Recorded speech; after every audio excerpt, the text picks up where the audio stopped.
Okay. So let's get started, guys. So basically what I want to do is I want to take you through each week. I think one of the things that's important is to take you through, we've talked about doing this for the recruiting appointment, but I'd like to continue to do this for, the foreseeable future on Friday mornings to not only take you through the recruiting appointment, which I think is going to take us probably several sessions alone, but to take you through some of the tools that we have. There's a lot of things that are not even seen by you guys because there's so much we offer. The individual property websites, kind of navigating you through 21 Online, the learning system. So there's a lot of things that I want to take you guys through.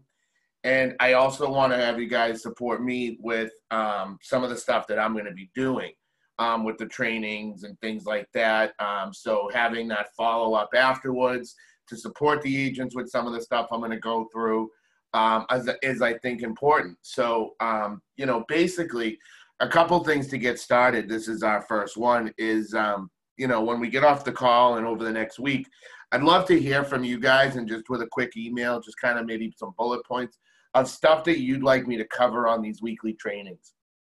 If there's anything you feel that you think you need a little bit of little more knowledge on, a little bit more training on, if there's something you think we should have that you don't think we have, maybe we have it. And there's a million different things. One of the things I always say, I've got everything locked up here because I've got 20 years of useless knowledge up there. You come across a situation and, there may be tools that we don't use all the time. There may be a system or a website or anything that we don't use, frequently, but then an agent comes up and it's in the toolbox, oh, let me pull that out. So I'd really love to hear from you guys over the next week, just kind of some suggestions on things that you think we should be covering, that you'd like to hear more about, that you'd like to be trained more on. So I'd love that feedback. So if you guys can get me that before next Friday, just so we can address that. What I'd like to cover in this, over the next few weeks is really focusing on the recruiting portion of the business, though, and taking you through kind of how I do a recruiting appointment and really getting you guys integrated into the recruiting, and even with the follow-up, showing you how I do follow-ups and really taking you through my whole process from before I meet the recruit to after we bring them on board, because there's still work to be done when they come on board. So, what I'd like to do today is I'd like to start by showing you guys, I'm going to send you guys a link after our call today. But I'd like to start by showing you this new software that we're going to give you guys access to starting today. So I'll send you this link, but this is pretty cool, and this can be used for all your agents. So this is kind of what I'd like to cover in today's session, is going through this software, because this can help you internally with your own agents and also on the recruiting end. And this is something we just signed up for. It was designed by Century 21 Affiliated, and they rolled it out with a tech company. And what it is, it's a whole slew of data to really overanalyze the recruit. So it's pretty cool. So I want to take you through some of this stuff today, give you guys access. And then, what I'd like to do at the beginning of next week's call is to really take 5 minutes, 10 minutes to really deal with any questions from our prior week's stuff. So next week, I'm probably going to focus more on Zap, because Zap has become, to me, the biggest tool that I've been able to recruit with. And it's the way we take it through it with them. So I'm going to take you guys through that next week. But just so I understand before I move on, and to make sure you guys had your coffee, how many of you guys are using Zap and, have some familiarity with Zap? Let me know how you guys are doing with that. Jump in real quick. I am. I've been using it for all my recruits. Cool. And even when I meet with the agents one-on-one, that's what I'm covering with them, is getting their Zap up and running too. And how's the feedback from it? What's that? How's the response and the feedback when you're using it on the recruiting appointments? And the from 98% of my recruit appointments, they all say, "Oh my God, I had no idea Century 21 had this sort of technology." Awesome. Anybody else out there? I find that you have to, I present it in small groups to any agents in my offices that are open to it, but they don't start implementing it. So you have to constantly be reminding them to give it a try. And so there's a lot of revisiting when I step into the office. Can you show me how to do this? Can you remind me how to do that? Yeah. So it's a work in progress. Absolutely. So do you guys utilize, I don't know if you guys utilize this or not, but on the training website, I do have the videos for the Zap stuff. So, you know, I usually go through. So real quickly on that, Lisa, one of the things that I do is I actually set it up in several different sessions. I'll actually put it together where I'll go in and I'll meet with, you know, 1 or 2 agents, you know, and kind of give them an overview of it. And then what I do is I send them home with an Excel sheet. And, you know, the next meeting is going to be them bringing in an Excel sheet to let's get it imported. And I kind of walk them hand by hand. But my view on Zap, and the reason that I really want to focus on Zap with our agents is because I believe it's a huge, you know, retention tool. So if we can get our agents uploading, and we may need to hold their hand a little bit, but if we can get them uploading and utilizing Zap the way I've gotten some of the agents, you know, currently using it, then what it does is it makes it harder for them to leave, because now they've got their whole database, their whole CRM, and their whole business running off one system that we own. So when they, you know, get frustrated, it's a tougher decision for them to make. So I'd really love to start to get this implemented, and I'll kind of take you guys through. That's going to be part of these weekly trainings, is how I do that as well. So we got a lot of good stuff to cover. So let's get started and just take you through this new recruiting software we have today. So, you know, what I'd like to do is just start by, when you log in, you're going to see all these different panels here. So we're just going to kind of go through today and explore each one to understand all the data you have, because you're going to have a lot of data at your fingertips now. So we'll start by clicking this detailed agent history. So under here, this is going to kind of pull in a bunch of different reports right off the bat. So what you would do first is you come right in here, and then you'd select again the first block, and it says select an agent. And guys, I'm recording all this, so I will share this video with you after in case you get stuck. So we're going to hit select an agent.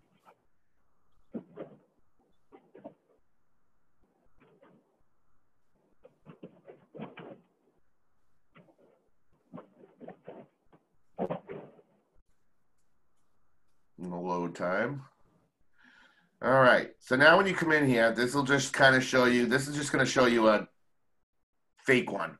So what you're going to do to find the agent you'd like to research is right over here in the right-hand corner. We're going to hit select agent here. And now we can type in any agent. Someone shout out an agent from Mass.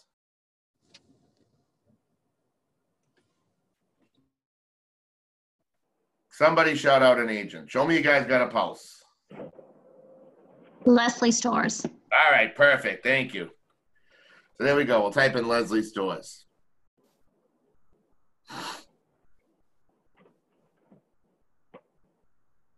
So this is great, and I've been using this, you know, on mine. So now I'd come in here. So now you're going to get everything on Leslie Stores. So first, by this big chart right in the middle here, I can change the date range, you know, from year to date, previous 12 months, up to 36 months. And what I can do is, so this is previous 12 months, so I can look over listings by property type. You know, she listed 1 land property. She listed 18 single-family properties, 3 duplexes, and 8 condos. You know, close volume, 32 of her transactions were single families. You know, 2 were multis and 4 were condos. So you kind of get an idea of what they're selling to focus in on them.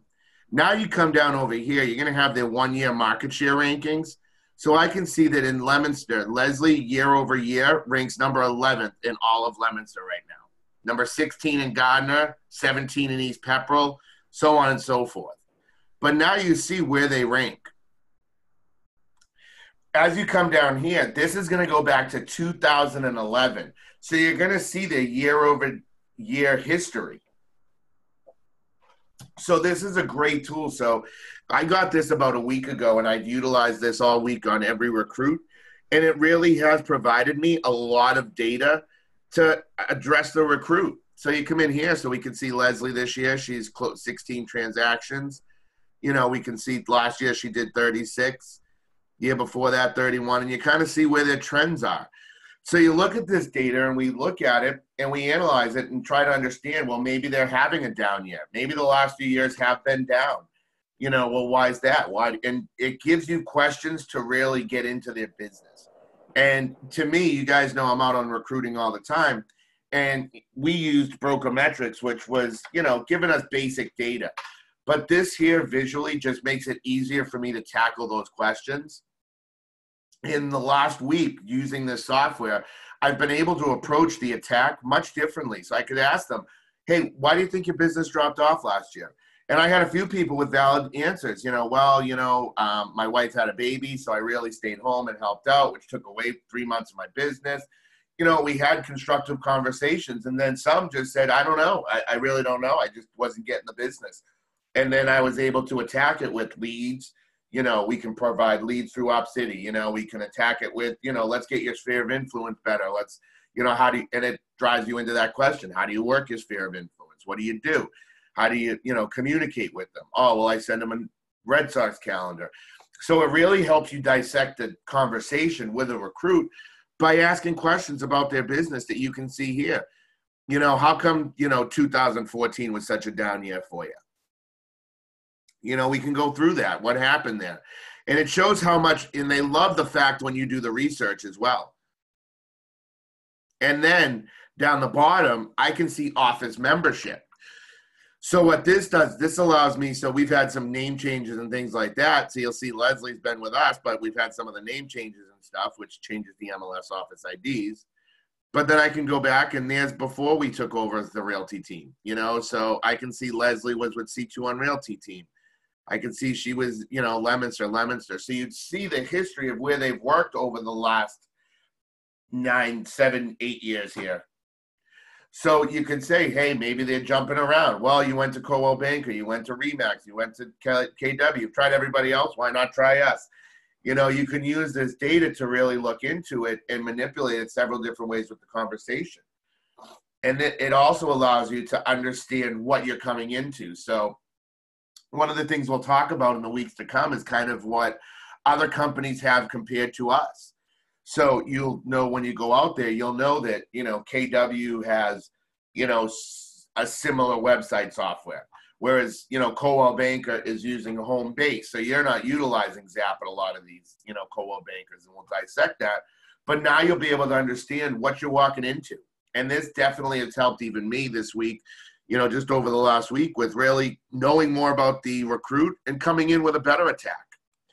But now if we scroll up top, you're going to come across and you're going to see all different kinds of tabs here. So click over to close volume and listings over time. Rob, a quick question. Sure, please ask questions. So this is any agent that's licensed is in here? Correct. As long as they were in MLS, Debbie, we're pulling the data from MLS. From MLS, okay. But it will go back. So if they got out of the business, let's say they've been out of the business for 4 years, and this is the data we haven't had because, in the system that we're using currently, Brokermetrics, the data only shows active agents, whereas this pulls all inactive agents as well. So let's say you had an agent like the guy you met with from Sharon Kokoris the other day. Yeah. A guy that, I don't even know. I think he was in the business years ago and then kind of let his license lapse. But you could look back to 2011. So if they say I've been out of the business for 5 years, you can see what they did before they got out of the business. Ah, nice. So it's a nice little update that, because I run into a lot of those where you have people that maybe bailed out, they got a job, they got overwhelmed. So they take 2 or 3 years off and now they come back. Well, now I get to understand what they did before because they'll always tell you, oh, I was a superstar. Then you look back, they did 4 deals. I don't know what a superstar is, but it ain't 4 deals. But now you get to kind of see the history and have that so you're not going out and, having to offer them a crazy split because they tell you they're the best thing in real estate.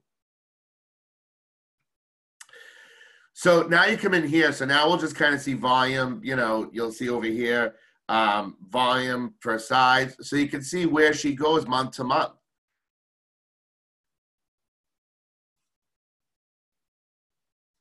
And we'll keep carrying that over so you can kind of see where she is year over year. She had a much better November in 2018. You know, her winter months in 2019 were up. You know, but in March, she was still up. But if we look September of 2016, she was down. So some of the agents, you'll start to see this trending down. So it makes a conversation easier when you're meeting with a recruit to say, well, listen, you're saying things are going good over there, but when we look at your data, you're actually trending down the last 2 years. What's going on? What do you feel has changed in your business? And now when they start to see this, and I had one recruit this week that, seemed like he was pretty happy with his business, and he was actually trending down the last 2 years. And he kind of looked at that, and he really didn't analyze his business. And he looked at it and he says, wow, yeah, no, that's, yeah, I forgot I had that big. Well, and then he started looking, he said, well, when I had this peak here, let's say, I sold, $1.5 million property, which really threw off my numbers. It helps them, but they feel like you're more educated. You're caring about their business. And I could switch it between volume and size.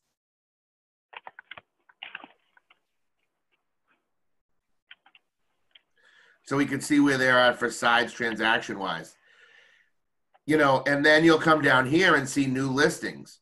So one of the things we can see here is Leslie's trending down on listing count this year.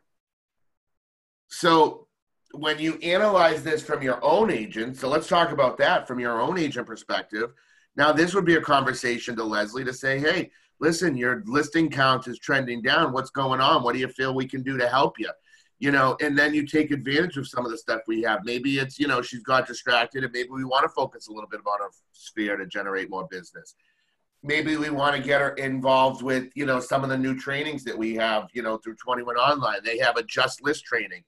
Maybe let's get Leslie refocused on listings this year. Let's see why. But now you see the trend up or down on the listing count. Make sense, guys? So, and then you see your office memberships. And then you just keep going through active and expired listings over time.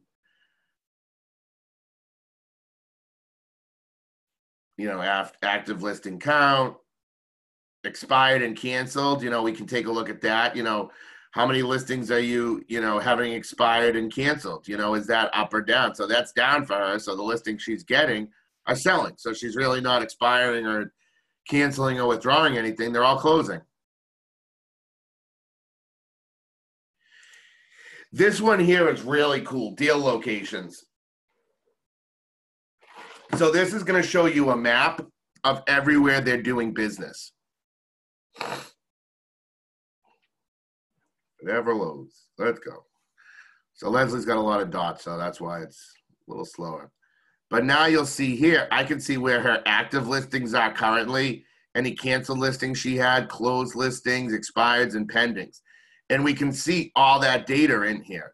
So we can also come into this map and kind of scroll out to understand how far she goes.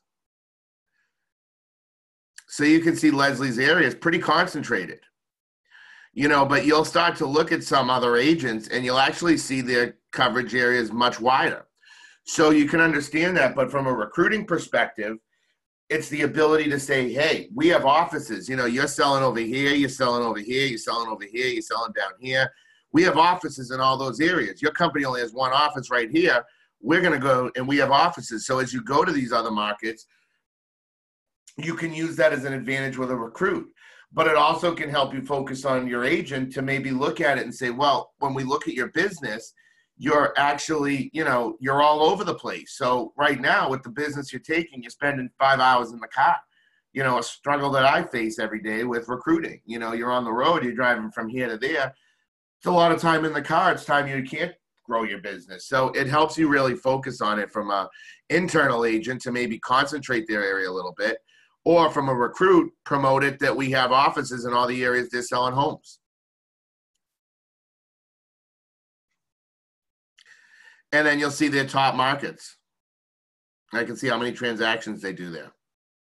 And this goes back to 2015.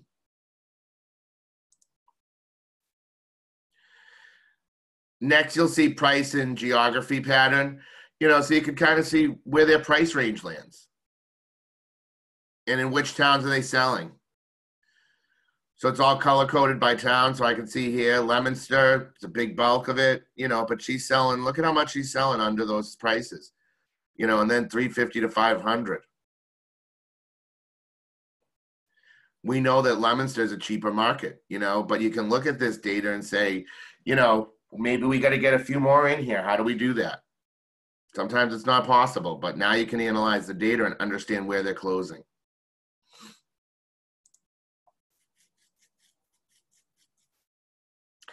Now, this is a really cool part. So this is counterparty. So these are people who they did co-broke deals with. So this is great from a recruiting perspective, guys. So when you research your own internal agents,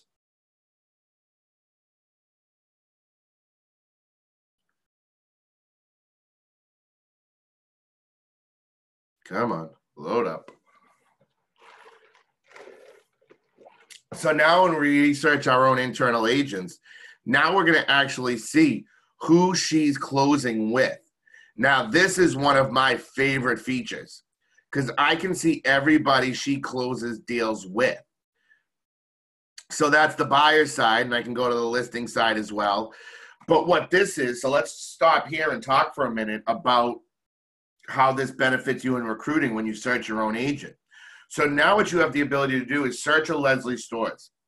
And I search Leslie, and now I see, okay, Jennifer Spencer. Now I can pick up the phone and say, hey, listen, Jennifer, I was talking with Leslie this week, and Leslie mentioned how great it was to work with you on that transaction and over at blah, blah, blah. I'd love to take you for a cup of coffee and just show you what we have to offer. These co-broke cross deals are the best source of recruiting. These have always been, every month we pull these lists, and it has always been the easiest appointments for Derek to set.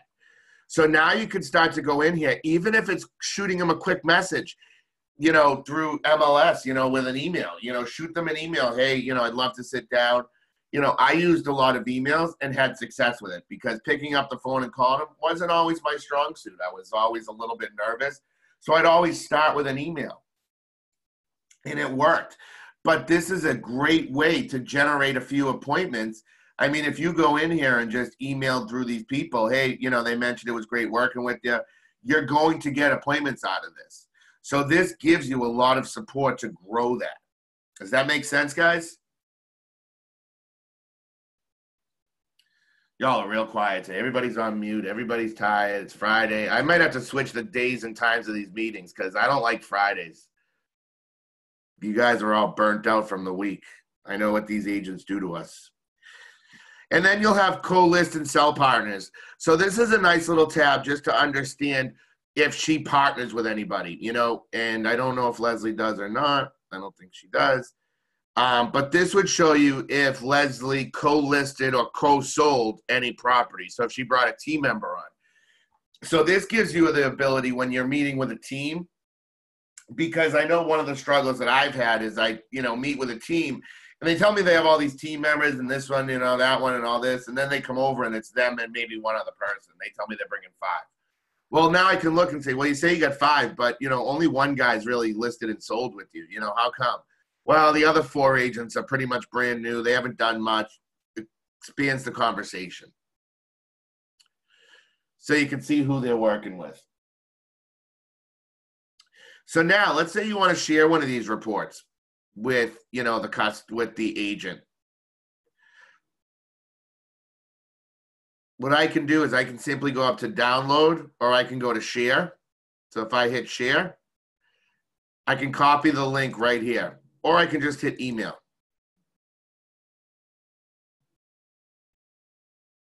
And I don't have my email open, but it would pop open my email and send it out.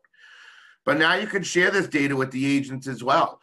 So, oh, there it is. So I recommend doing that with your agents. So if you ever meet for goal setting or business meetings, business planning, show them where they're at. You know, I'm going to start to use some of this stuff myself as well when I meet with someone to talk about ZAP or building their sphere of influence from an experienced agent end.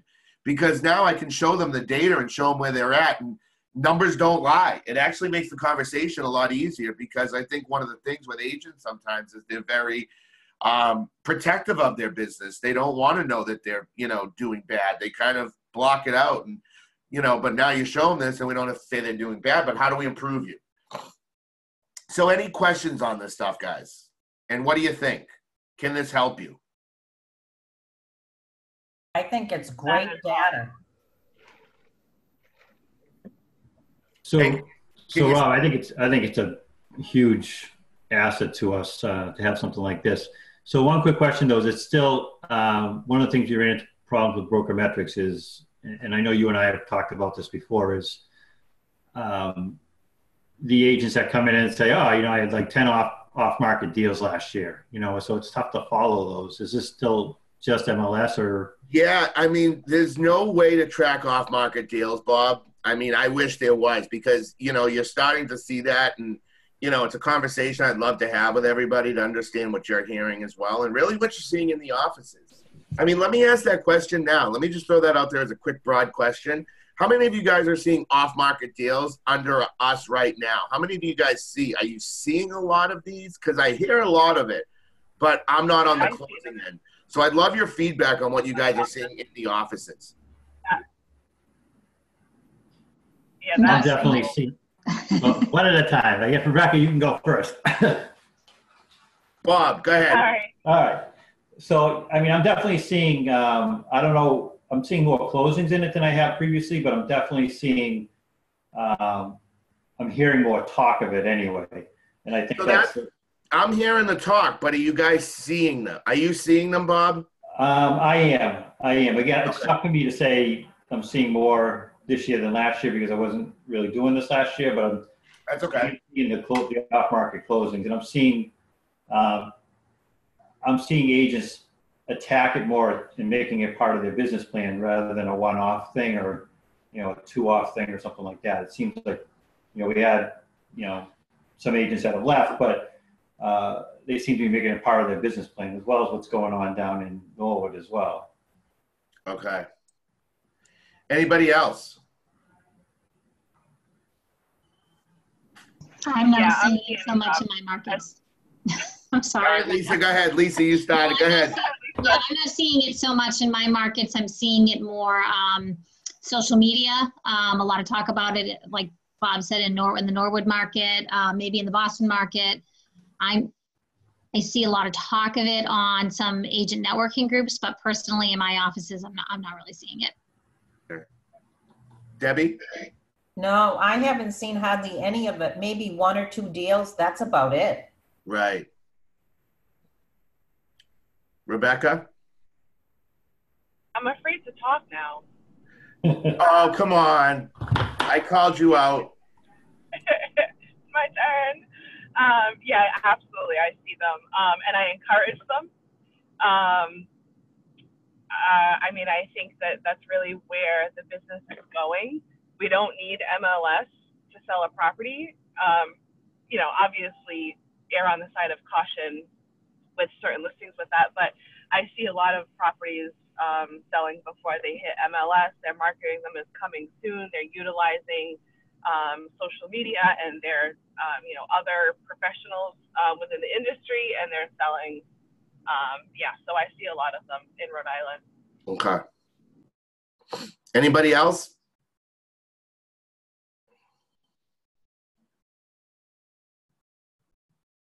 Okay.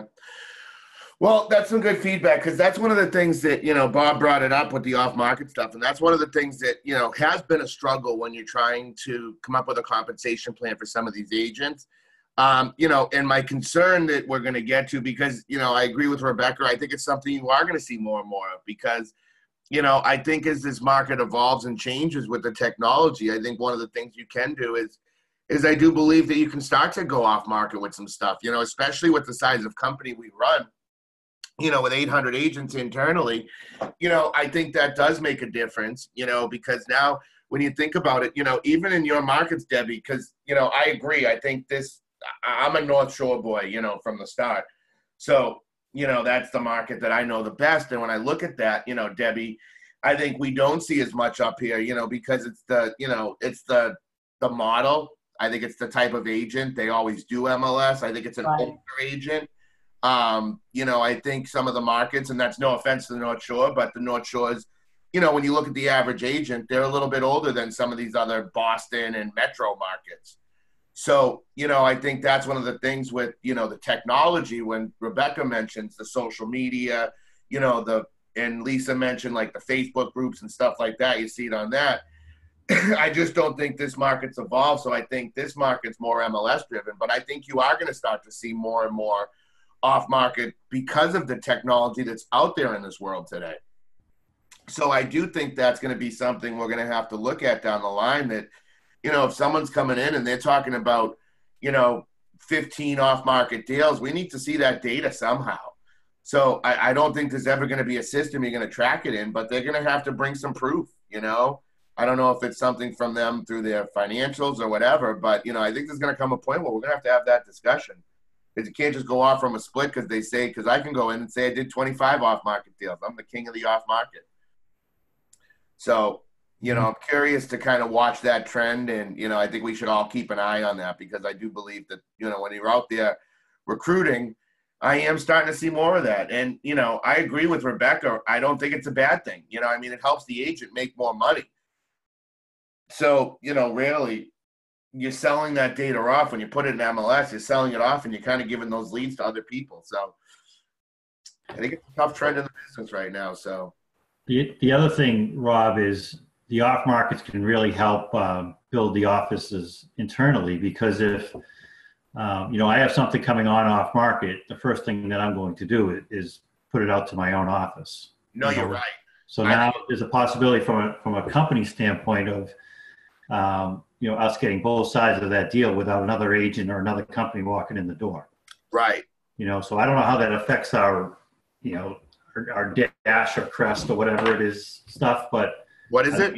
I don't know how that affects like our, you know, our market share numbers and all that, but if that's recorded in a different way than MLS, I don't know, but it really can bring an office together, you know? Yeah. I mean, at the end of the day, you know, it's, you know, MLS numbers are nice, but with that stuff, it's always going to go through. I think our biggest, you know, piece of pride is where we stand within the Century 21 system, not so much MLS.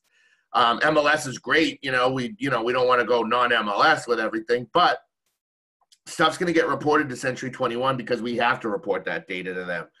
So we're still going to be able to track our actual volume. So I'm not opposed to that. And it's not a bad idea, Bob. I mean, I think you're right. I think it does create some unity if we can get some of the agents working it and involved with it, and it creates some of that, I guess, old school rah-rah feel, you know, some of that getting people involved together more. And I think with the technology, you know, for those of you guys who've been in the business a while, you know, the technology is what's kind of changed the office culture, because you don't have to be in the office every day. You know, with all the technology we have, you don't have to be in the office every day. So, you know, I think that's definitely something to, you know, not make mandatory, or, you know, but start to encourage a little bit. You know, if they have a really strong listing, go non-MLS for a week or two and get the office involved. It's not a bad conversation to have at your next office meetings. And it doubles us up, gives us the chance to get both sides. So from a profitability standpoint, we're cool with that. So, Rob, if I could just chime in before I cut someone off and interrupt them again. Go ahead. I started doing them about 2 years ago, and they are awesome tools to utilize when you have a seller who, you know, they want to pay only 4%, and, you know, they're going to price it right. And it will sell quick. You put it on as a non-MLS, and you put it on Zillow, and you market the property.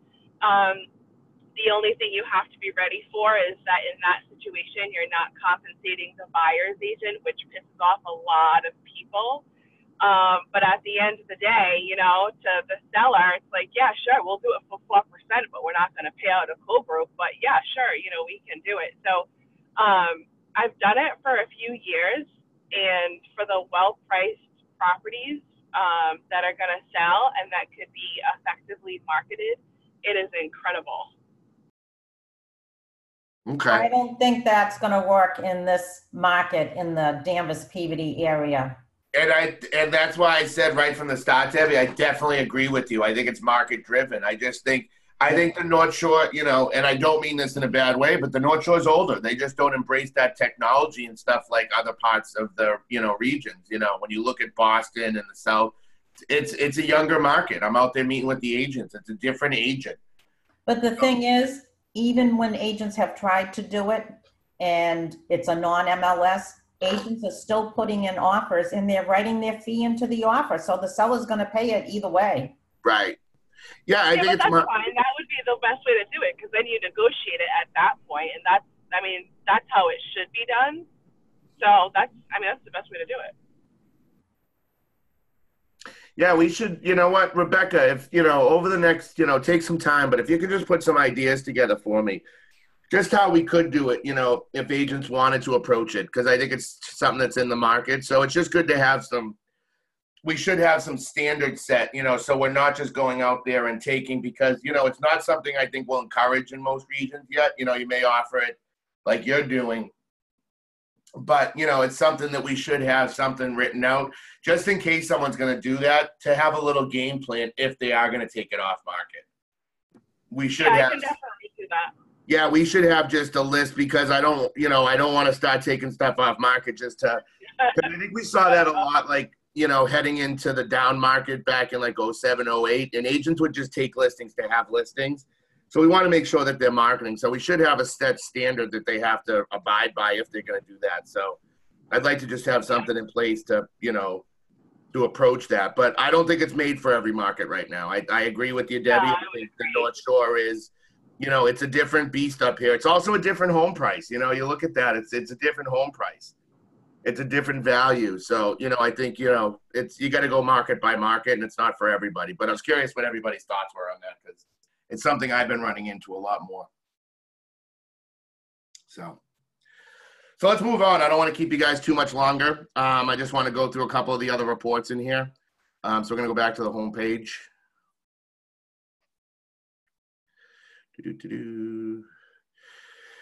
So these ones here, I'm going to kind of just let you guys go through. I'll just kind of pop into each one, because we're going to start to see a lot of different data, you know, and it's going to be similar, but, you know, you can figure out their volume trend, where their geography is.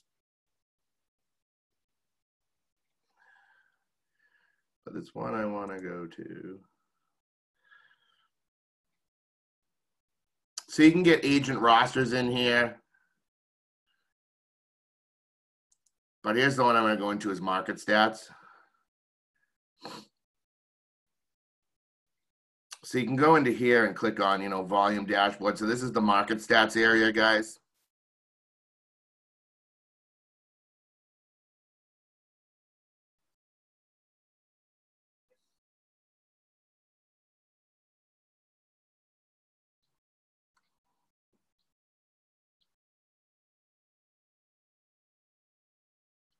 So this is pretty cool just to kind of understand your region. So, you know, this here is pretty wide, you know, but you can see where they're at. So if we go place description, so let's just do, for example, Danvers. So if I click on Danvers, we can see what the market's doing. And this is all real-time data, guys. So this is all pulled and updated from MLS, and that's one of the other differences versus broker metrics, which is kind of old data. It goes back to the previous quarter. This is real-time data, and that's what I love. So now you can come in here. So we can see in quarter one, Danvers was up about $8 million year over year in volume. But then we can also change it to units. So Danvers was up, you know, almost 19 units in Q1. And you can do this per market. You can change the price range here. I don't think we sell any $35 million homes in Danvers, but if you did, you could change that price range. And then you can kind of see the year over year, you know, where it was up 40% this year. Right now it's showing a loss because Q2 is still going on. We could see quarter three last year, Danvers was up 36.8%. So you can kind of just track where your local market's at. So when you have some agents coming in saying, well, the market's dropping, well, no, actually, you know, Q1, Danvers was up 40%. So these are great stats to me just to kind of pull up at your office meetings as well when you're talking with the agents, because I think sometimes there's a lot of negativity out there because when an agent's not selling, they create the negativity. And I don't know if you guys feel the same thing, but I see it, you know, that when an agent's business is down, they start to make excuses. Well, the market's down. Well, actually, if you're in Danvers, no, the market's up. The market's up 20 units this year. You know, the volume's up 40%. So, you know, you can kind of utilize that in your office meetings with your agents. You know, we can go to the price dashboard. And this is a nice feature just to kind of understand where the price range is at right now.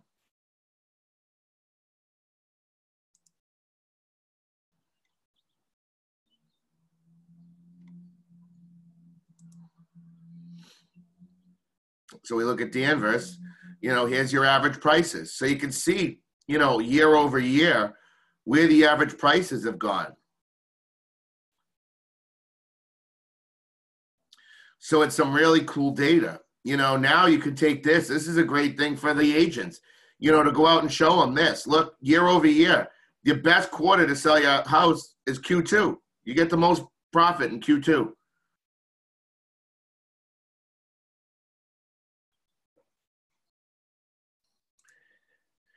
And then the market share.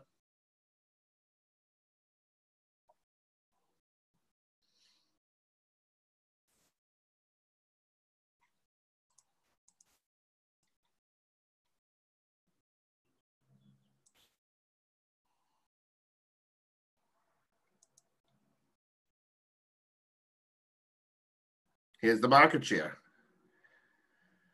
So we're currently number 3 in all of Danvers for market share.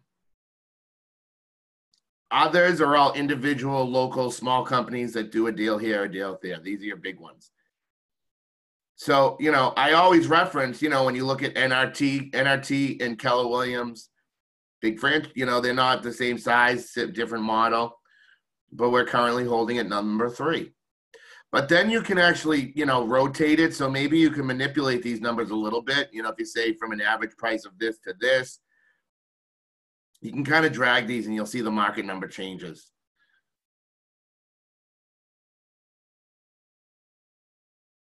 And then you can do it by dollars or units. So sometimes this can change it as well. So you see if you go by units, we're more at 8.33% of the market. So this is just a nice feature to have to really understand, you know, when you're talking to an agent or when you're talking about increasing your business or things like that. It's a nice little goal. Let's try to increase the market share. So it's a great office meeting stats and great stuff to share with your agents through email or whatever. And like I said before, you know, you just simply hit share and you can share all this data with the agent.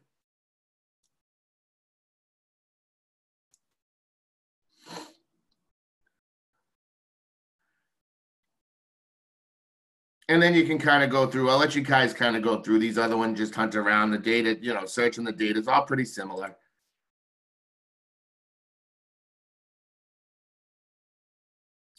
So while this is loading, I'll tell you guys, so one of the other things they're going to be doing for us is reaching out and sending us a spreadsheet once a month. And I'll share that spreadsheet with you guys. So basically, I'm getting my first one. It should be later today. It's the 10th of every month. And what that's going to do is it's going to have some great stuff in there for our agents, for our current agents. It's going to show us, it's actually going to tell you some of your agents who need some focus and training, and it's going to give you suggestions. It may say, like when we looked at Leslie, it may say Leslie's store's listing count is down 20%. Let's help her focus on listings. So it's actually going to give you training suggestions. It's going to tell you some different stats like recruits to go after. And in the recruits field, it'll actually show you how close or how far they are from their current office versus one of our local offices. So let's say, for example, in the template they originally sent me, there was an agent who was 1.5 miles away from our Somerville office, yet was 63 miles away from their actual office. So it actually pulls in their home address and calculates the distance to their office. So you may have an agent that lives in Somerville, but their base, their main office is down in Foxborough, Mass. So every time they have to go to the office, they have to drive to Foxborough. So you're 62 miles from there, but you're a mile and a half. So I'm going to have some good data, and I'll share that with you guys later today once I get that. So we'll kind of look at that report maybe next week on our call. But that's coming as well. So this is a really cool system. I wanted to jump right in this because I think this can help you guys right away with a lot of different areas. So I wanted to get this in today. Next week, I think we want to spend some time. I'd like to go through and show you guys how I utilize Zap and what we use Zap and how I integrate it into the recruiting meeting, and we'll continue from there. So any questions on this data, guys, before we wrap up? Yes. Please. Of course. So are each one of us going to have to create a username and password to log into the system? Nope, one username and password, and it won't bounce you out. You can have multiple people in it at once. Okay, perfect. So it's going to be my email, and I'll give you guys the password. So I'm going to email you that afterwards. Perfect, thank you. No problem. Anybody else?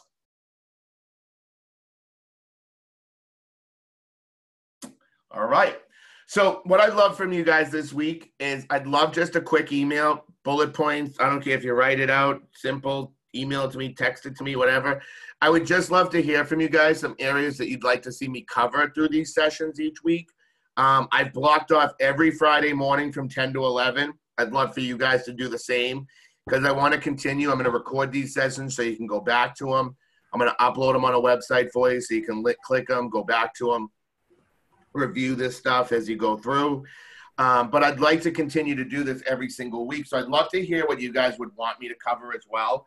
And I'll continue to build out an agenda, and, we'll take some long weekends. I promise you it won't be every single week, but we're going to try to do this as consistently as possible every single week, because I think there's a lot of stuff that, you guys probably may know of, but don't know how to use, or there might be a lot of things that you didn't even know we had. But again, at the same time, I'd love to take you guys through a little bit more of the recruiting appointment, because I think we got to dive through that, and that's going to be my first focus. But I'd love to see what you guys also want to see me teach in this stuff as well. So I'm open to that and would love to hear from you. The last thing I'm going to touch on, guys, is just kind of fill you in on, and I'll send you this breakdown.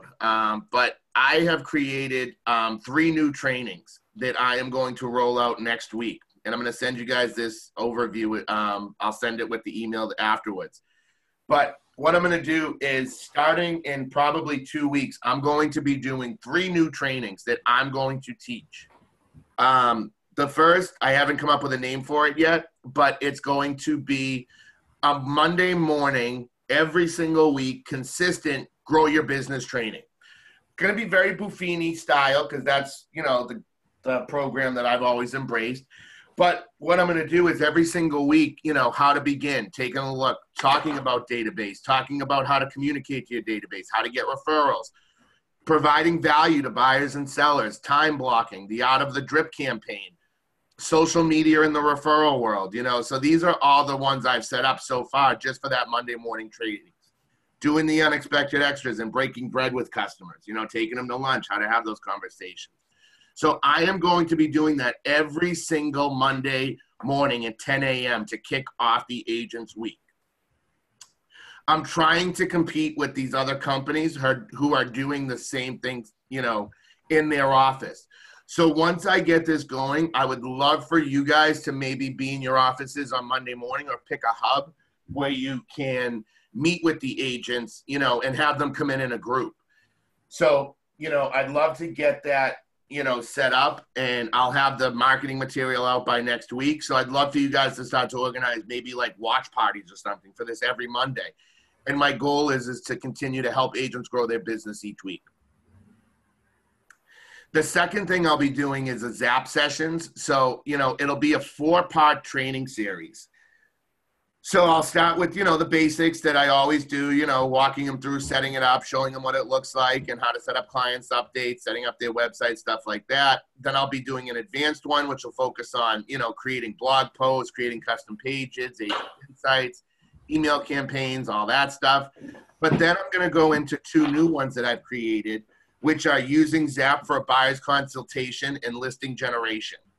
You know, and I'm also going to tie in with this one. It's going to be an internet leads conversion class as well. And then it'll be creating a social media presence while using Zap. So this will be more focused on social media.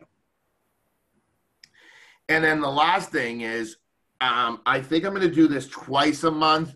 I may do it more frequently, I'm not sure, but at least twice a month, if not more frequently.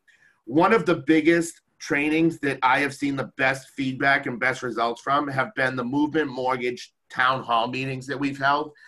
I think each one we've held has had 35 plus agents show up. They've enjoyed it. They've talked about it when they went back to the office. So I think one of the biggest things I've learned from that is that agents love to hear what other agents are doing and how they're becoming successful. So what I'm going to do is, you see on my screen here, you know, how to convert an internet lead. What I would do is I would bring on 1 to 2 agents who are successful in each of these areas of the business, how to be successful while starting out part-time. I'm going to have agents who started out part-time on this series. And what I'll do is I'll supply them with 5 questions, let's say, you know, here's what I'm going to ask you. And then we'll open it up to the group for like the last 10 minutes. So that'll be about a 45-minute training or video series each week that I'll record. And all of this stuff will be recorded and posted. I've worked with Rachel to make sure she's doing it so it goes up within a few hours. And she'll post them, and then we'll get an email out. And now what we'll do is, so we may have 30 people on the call or even 20 or 10, but my curiosity is going to come with how many views do I get with the videos. So if we're getting 200 views, I'm cool with that if only 10 people show up, because I know that other people are watching it afterwards and it's creating its success. So these are the 3 things that I'm going to be rolling out in the next 2 weeks. Any questions, any suggestions, any comments?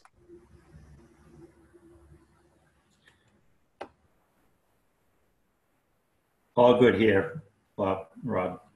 All right. Well, that's what I have for you guys today. So let's plan on next Friday again. Next Friday, we're going to really dive deep into Zap. But in the meantime, like I said, this week, play around with the software I just showed you guys. The beginning of our session next week, we'll take questions on it. Feel free to reach out to me during the week as well with any questions, guys. Obviously, you know, don't wait till next Friday if you need me. I'm always here for you. But in the meantime, I'd love to see you guys just make a list of stuff you'd like to see on these trainings as well. And if you have any suggestions for any of these 3 trainings, I'm open to that as well. So any feedback is always received well from me. So with that being said, guys, have an awesome weekend, and I will talk to you guys all next week. Thank you. Thanks, Rob. Thanks, guys.